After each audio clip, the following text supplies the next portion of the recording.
한 주간 여러분 잘 지내셨습니까? 네, 오늘 4주차 믿음으로 세상을 이긴 구약의 인물들 강의를 진행하겠습니다. 오늘은 이삭과 야곱을 통해서 하나님께서 기뻐하시는 믿음이 어떤 것인지 배우는 시간을 가져보겠습니다.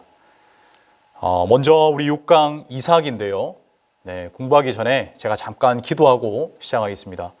살아계신 하나님 감사합니다.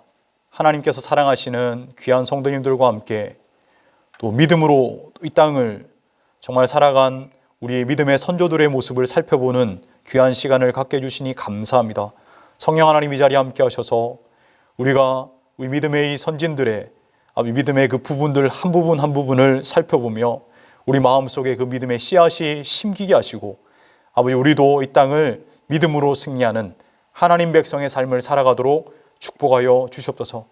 주님, 어둡고 힘들고 아픈 우리 성도님들이 많이 계신 줄 믿습니다.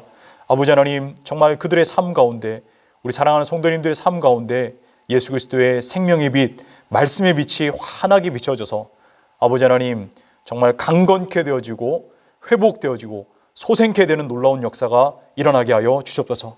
정말 아버지, 이 시간 시작하는 시간입니다. 마치는 시간까지 성령께서 함께 하시고 큰 은혜 보여주실 줄 믿고 감사드리며 또 부족한 종 사용하여 주실 줄 믿고 예수님 이름으로 기도드리옵나이다. 아멘.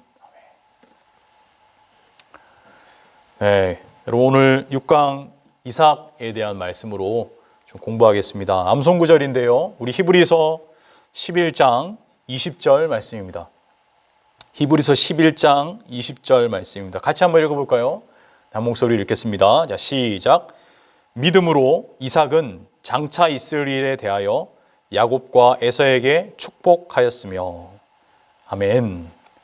믿음으로 이삭은 장차 있을 일에 대하여 야곱과 에서에게 축복하였으며. 여러분이 암송 구절은 꼭 여러 번 읽으시고 마음속에 새기시는 그런 은혜가 있으시기를 간절히 바랍니다.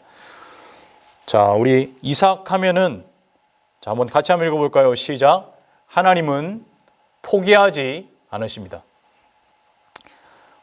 이 하나님은 포기하지 않으신다. 이것을 믿는 것이 오늘 우리 믿음의 선조인 이삭을 통해서 보여주시는 그런 믿음의 본질적인 부분이라는 것을 오늘 좀 공부를 하려고 합니다. 여러분, 하나님은 허물투성이고 또 실패투성이인 우리의 삶을 한번 돌아보십시오. 참 허물이 많지 않습니까? 또 실패가 참 많습니다. 또 실수가 참 많습니다. 그런데 우리를 여러분 하나님께서 포기하시겠습니까? 포기하지 않으시겠습니까? 하나님은 포기하지 않으십니다. 어두워진 채로 살아가도록 우리를 그냥 방치하지 않으시고 간섭하셔서 질서가 있는 삶으로 축복의 통로로 그렇게 하나님께서는 다시 회복시키시는 분이 우리가 믿는 살아계신 하나님이십니다. 저도 이렇게 핸드폰을 사용하는데요. 제가 쓰는 핸드폰입니다. 핸드폰을 사용하는데 여러분 핸드폰 고장나 보신 적 있으십니까? 아마 여러분 계실 겁니다. 액정이 깨지거나 또 혹은 핸드폰이 이렇게 소리가 잘 안 들린다거나 물에 빠졌거나 여러분 이런 일이 아마 있으셨을 겁니다. 그럴 때 제일 먼저 확인하는 게 뭡니까? 네, 수리비가 얼마나 드냐는 겁니다. 그래서 이게 수리할 만한 건가 아니면 새 거로 바꿔야 될 만한 건가 이렇게 여러분이 진단을 하지 않습니까? 근데 대부분 좀 심하게 망가졌을 때는 우리가 택하는 방법은 수리비나 뭐 새로 사는 거나 새로 이렇게 계약을 맺어서 매달 핸드폰비를 내는 거나 별반 다를 게 없어서 대부분은 심각하게 망가진 핸드폰은 갖다 버립니다. 네, 그리고 새로운 핸드폰을 맞이하죠. 네, 여러분도 그렇지 않겠습니까? 심각하게 망가진 핸드폰을 그 새값을 주면서까지 바꿔서 그 핸드폰을 너무 귀중해서 계속 사용하시는 분 있으십니까? 많지는 않으실 것 같습니다. 그 안에 있는 데이터만 백업해서 새 폰으로 옮기고 새로운 폰을 사용하십니다. 여러분, 그런데 우리 하나님은 조금 다르십니다. 우리랑 다르신 분이시죠. 우리 하나님은 심각하게 망가져서 그것을 고치는 비용이 자기 아들 예수 그리스도의 핏값만큼 든다고 할지라도 하나님은 그 한 영혼을 포기하지 않으시고 살리는 방법을 택하십니다. 여러분, 그것 때문에 저와 여러분들이 산 하나님 백성들 아니겠습니까? 네, 하나님의 포기하지 않으심, 하나님께서 용서하시고 회복시키심, 네, 그것이 우리 주님의 성품이고, 여러분, 우리가 꼭 믿어야 될 하나님을 향한 신뢰의 모습입니다. 여러분, 이삭은 나이가 들면서 영적으로 점점 성숙해 갔을까요? 어두워져 갔을까요? 이삭의 모습은 좀 안타깝게도 나이가 들면서 점점 영적으로 어두워져 가는 모습을 우리는 성경을 통해서 확인할 수 있습니다. 이삭은 어렸을 때 여호와 이레의 하나님 경험했습니다. 모리아산에서 여호와께서 준비하시는 그 은혜를 깊이 체험하며 젊은 시절 정말 하나님을 묵상하며 또 하나님은 여호와 이레시다라는 그 믿음으로 강건하게 살아갔던 사람이 바로 이삭입니다.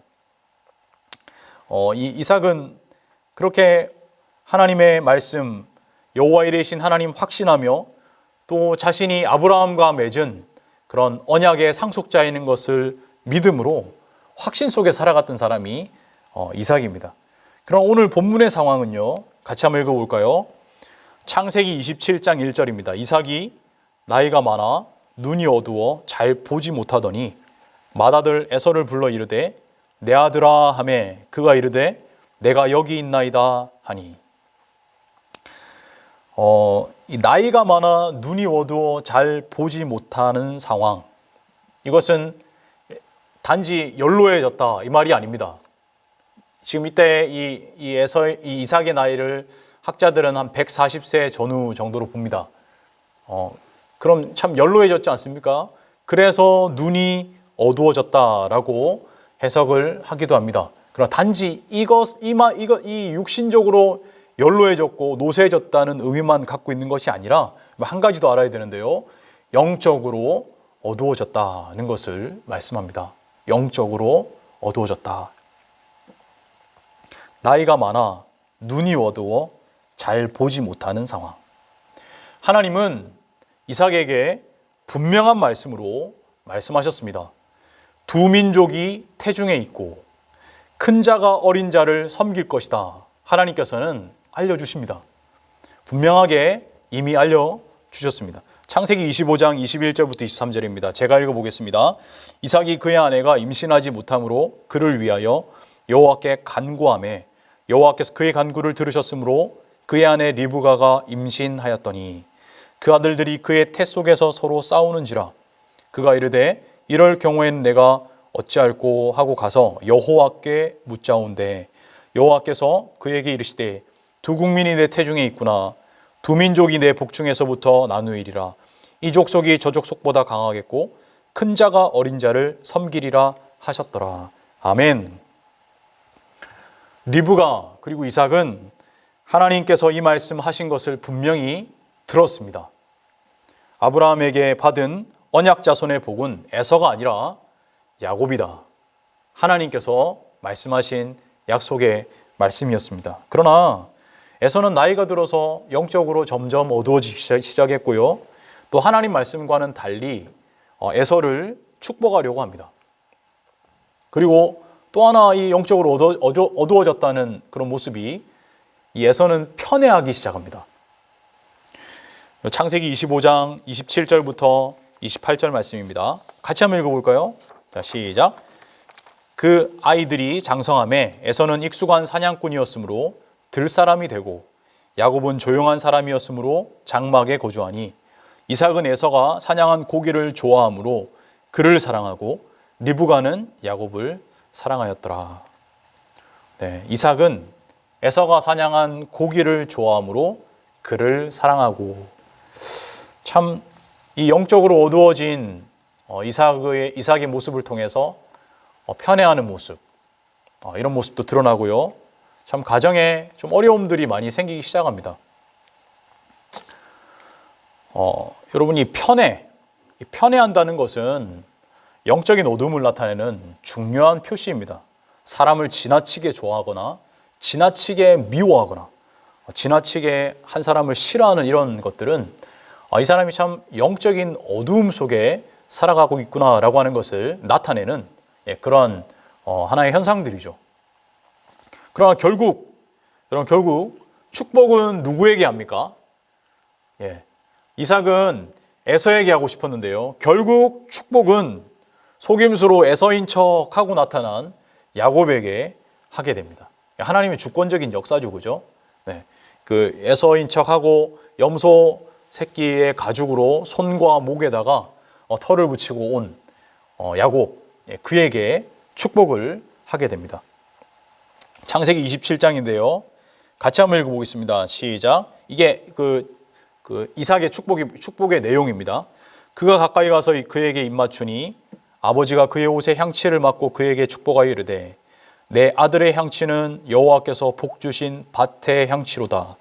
하나님은 하늘의 이슬과 땅의 기름짐이며 풍성한 곡식과 포도주를 내게 주시기를 원하노라. 만민이 너를 섬기고 열국이 내게 굴복하리니 내가 형제들의 주가 되고 내 어머니의 아들들이 내게 굴복하며 너를 저주하는 자는 저주를 받고 너를 축복하는 자는 복을 받기를 원하노라. 하나님께서 이 이삭이 야곱을 향해서 축복한 내용입니다. 하나님의 뜻대로 이삭은 에서에게 축복하려고 했지만 하나님 뜻대로 야곱에게 축복을 하게 됩니다. 이 축복 마치자마자 누가 들어옵니까? 에서가 아버지에게 맛있는 음식을 해드리고 축복받으려고 들어옵니다. 그렇게 들어오자 에서가 축복해달라고 막 쪼르자 이삭이 먼저 이렇게 말합니다. 33절입니다. 27장 33절. 이삭이 심히 크게 떨며 이르되 그러면 사냥한 고기를 내게 가져온 자가 누구냐? 내가 오기 전에 내가 다 먹고 그를 위하여 축복하였은즉 그가 반드시 복을 받을 것이니라. 여러분, 성경학자들은 이삭이 심히 크게 떨며라고 하는 이 부분을 말할 때 이 주체할 수 없는 매우 큰 두려움에 사로잡혔다. 그렇게 해석을 하고 있습니다. 주체할 수 없는 큰 두려움에 사로잡혔다. 이것은 내가 야곱에게 축복해야 되는 에서에게 축복해야 되는데 야곱에게 축복했다. 이럴 수가라는 그런 두려움이 아니라 정말 주체할 수 없는 매우 큰 두려움.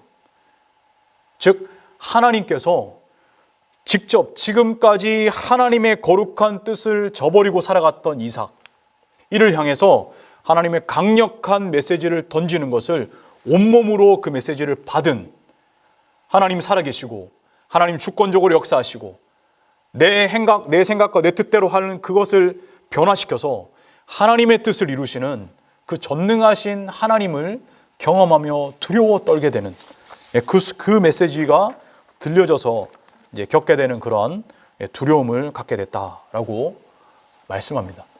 여러분 칼빈 아시죠? 우리 종교개혁에 기독교 강요도 쓰시고 종교개혁을 통해서 하나님 말씀으로 돌아오는 일에 선봉으로 쓰였던 그런 칼빈이 이 상황에 대해서 이렇게 이야기합니다. 이 두려움은 자칫하면 하나님의 거룩한 뜻을 저버리고 다른 사람에게 축복할 뻔하였다는 생각에서 나온 안도의 전율이었다. 이렇게 해석하기도 합니다. 이삭은 자신의 영적인 어두움으로 인해서 점점 편애하는 것으로 인해서 하나님의 뜻이 무엇인지 묻지 않고 자신의 판단과 계획대로 흘러가고 있는 자신을 향해서 하나님 지혜로우신 하나님이시구나. 우리 하나님 주권적으로 역사하시고 또 자비로우신 우리 하나님이시구나 라고 하는 것을 하나님의 이 역사적인 이 하나님의 은혜의 행동을 통해서 자신의 이 지금 축복하려 하는 그 순간, 잘못된 축복을 하려는 그 순간 하나님께서 막으시는 것을 통해서 하나님께서 선한 뜻을 이루시는 것을 나처럼 못난 놈을 통해서도 축복의 통로로 포기하지 않고 사용하셔서 이 야곱 하나님 계획하신 대로 축복이 흘러가게 하시는구나 라고 하는 것을 온몸으로 지각하게 됩니다. 하나님은 영적으로 어두워진 이삭을 포기하지 않으시고 끝까지 어떻게 사용하십니까? 축복의 전달자로 사용하십니다. 여러분 이쯤 되면은 진짜 하나님 싫어하시거나 포기하실 것 같으면 이삭을 뭐 없애시든지, 그죠? 축복하기 전에 뭐 어디 그냥 보내버리시든지, 뭐 그렇게 할 수 있을 건데 하나님 그렇게 하지 않으시고 하나님은 이삭을 통해서 축복이 야곱에게 흘러가도록 포기하지 않고 이삭을 하나님은 사용하십니다. 어두워진 채로 살아가도록 내버려 두지 않으시고 간섭하셔서 복의 통로로 이삭을 끝까지 사용하신 하나님. 여러분, 이 하나님 우리가 믿는 하나님입니다. 사랑하는 성도 여러분, 예수를 믿는 우리의 삶에도 이삭처럼 하나님께서 우리를 포기하지 않으시는 줄 믿습니다. 여러분을 하나님 포기하지 않으십니다. 여러분 꼭 믿으시기를 바랍니다. 아유, 나처럼 이렇게 심각하게 망가졌는데 하나님 나는 이제 포기하시겠지. 아닙니다, 여러분. 절대로 아닙니다. 하나님은 지혜로우시고 전능하신 분이시고 하나님께서는 주권적인 하나님의 은혜를 베푸시는 분이신 줄 믿습니다. 여러분, 이 수업을 들으시는 우리 성도님들을 하나님께서 끝까지 포기하지 않으시고 반드시 인도하신다는 것을 잊지 마시기를 바랍니다. 천국 가는 그날까지 하나님은 포기하지 않으십니다. 하나님이 이렇게 연약함 가운데 야곱을 축복한 이삭을 향해서 이렇게 표현하죠. 같이 읽겠습니다. 이삭을 이렇게 표현해 주십니다. 믿음으로 이삭은 장차 있을 일에 대하여 야곱과 에서에게 축복하였으며. 아이, 목사님 뭘 믿음으로 한 것 같지 않은데요? 아닙니다, 여러분. 여러분, 그 약하고 연약한 에서를 하나님께서 흔들어 깨우시고 큰 전율을 느끼도록 만들어 깨우시고 이게 하나님이 하신 역사구나라고 믿게 하시는, 하나님이 주권적으로 역사를 이루어 가신다는 것을 믿게 하신, 그리고 이 이삭이 그렇게 축복한 그 장면을 우리 하나님은 믿음으로 이삭은 행하였다라고 이렇게 인정해 주시고 선포해 주시는 그런 긍휼과 사랑이 풍성하신 하나님이십니다. 여러분, 이 하나님을 우리가 믿고 살아가는 존재들임을 감사와 또 찬양으로 그렇게 주님 앞에 영광 돌렸으면 좋겠습니다. 한번 정리해 봅시다. 여러분, 이삭 하면 뭘 한번 기억할 수 있겠습니까? 영적으로 참 어두웠는데 그런 삶을 살았지만 하나님 포기하지 않은 하나님의 백성, 언약의 상속자, 맞습니까? 이것만 기억하면 됩니까? 맞습니다. 근데 이것만 기억하면 한 60점 정도 기억하는 겁니다. 한 가지 더 알아야 됩니다. 한 가지 더. 한 가지 더 아셔야 되는데요. 여러분, 우리가 이삭에게 배울 점이 하나가 더 있습니다. 그것은 하나님께서 심어주신 선명한 믿음이 이삭에게는 여전히 있었습니다. 그 선명한 하나님이 심어주신 그 믿음이 이삭의 그 영적인 어둠 속에서도 빛을 여전히 발하고 있었던 것이 있습니다. 그럼 그것을 하나 발견해야 되는데요. 이삭이 야곱을 향해서 축복한 그 내용을 한번 봅시다. 창세기 27장 28절, 29절. 우리 이 말씀은 같이 한 목소리를 크게 한번 읽어보면 좋겠습니다. 자, 시작. 하나님은 하늘의 이슬과 땅의 기름짐이며 풍성한 곡식과 포도주를 내게 주시기를 원하노라. 29절. 만민이 너를 섬기고 열국이 내게 굴복하리니 내가 형제들의 주가 되고 내 어머니의 아들들이 내게 굴복하며 너를 저주하는 자는 저주를 받고 너를 축복하는 자는 복을 받기를 원하노라. 아멘. 이삭이 야곱에게 한 그 축복 속에 하나님이 심어주신 믿음이 잘 드러납니다. 여러분, 이삭 역시 아브라함처럼 나그네로 삶을 살았습니다. 유목민으로 살았죠. 땅 한 평도 자신의 땅을 갖고 있지 않는 삶을 살았습니다. 그러나 여러분, 오늘 이 축복의 내용을 한번 보시겠습니까? 자신은 유목민으로 나그네로 땅 한 평도 갖지 않고 이 땅을 살아가고 있지만 이 시간이 야곱을 통해서 확신하는 것이 뭡니까? 하나님께서 땅을 주실 것이고 그리고 큰 민족을 이루게 하실 것이고 축복의 통로가 되게 하실 것이라는, 아브라함과 하나님 맺었던 그 언약을 반드시 하나님이 이루실 것이라는 그 믿음이 축복의 내용 속에 정말 오롯이 다 담겨져 있습니다. 후손들이 약속대로 땅을 차지하고 축복의 통로가 되게 할 것이며 하나님이 이들을 높여 존귀한 자들로 세우실 것이라는 이 믿음, 이 변치 않는 믿음이 이 바로 이삭에게 여전히 있었습니다. 사랑하는 성도 여러분, 하나님은 포기하지 않으십니다. 이 믿음을 갖고 살아가는 것이 믿음의 백성의 아주 중요한 믿음의 자세입니다. 또 하나는 뭡니까? 하나님이 심겨진 그 믿음. 하나님 백성은 항상 하나님의 말씀을 믿는 믿음으로 살아가는 자들이 하나님의 백성입니다. 상황과 환경이 바뀌어지고 내 몸이 점점 노쇠해져 간다 할지라도 하나님이 약속하셨던 그 말씀만큼은, 그 언약의 말씀, 아브라함에게 주신 약속의 말씀이 이삭에게로 흘러가고 이삭에게 주신 약속의 말씀이 야곱에게 흘러가 지금 당장에 자기 눈에는 보이지 않지만 하나님께서 축복의 통로로 이 민족을, 내 자손을 사용하시리라, 세우시리라, 땅을 주시리라. 눈에 보이지 않고 지금 나는 땅 한 평도 갖고 있지는 않지만 하나님 말씀이기에 믿는 그 믿음, 그 믿음이 하나님 백성에게는 반드시 있어야 할 믿음임을 알려주고 있습니다. 여러분, 이러한 믿음과 하나님을 향한 신뢰가 있는 그런 하나님 백성들로 굳건하게 서시기를 간절히 바랍니다.